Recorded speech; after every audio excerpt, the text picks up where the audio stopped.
সাগরের ভেতর থেকে এক বিশাল আকৃতির তিমি মাছ হা করে ডেকে বলল, সুলাইমান, আমি লাইন টাইন মানি না, আমার পেটে প্রচন্ড ক্ষুধা, ক্ষুধার জ্বালায় আমি মরতে বসেছি, আমি লাইন মানি না, খাবার দাও। সাইয়েদনা সুলাইমান আলাইহিস সালাম বললেন, আমি নবী মানুষ, আমি বেলাইন করতে পারি না। সাইয়েদনা সুলাইমান বললেন, আমি লাইন ছাড়া খাবার দিতে পারি না।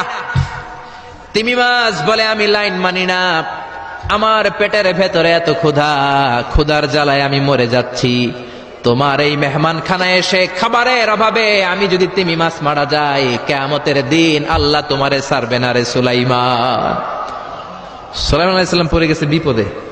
তো উনিও লাইন মেনটেন করতে বলতেছেন, তিমি মাছও লাইন মানবে না, বেলাইন। কিছু লোক আছে এরকম, পুলিশ দাঁড়ায় আছে, র্যাব দাঁড়ায় আছে, ওর মধ্যে বেলাইন করে ফেলায়, আছে না নাই? তিমি মাছ বলে, আমি লাইন টাইন মানি না। তো সুলাইমান আলাইহিস সালাম বললেন, ঠিক আছে, সবার জন্য লাইন, শুধু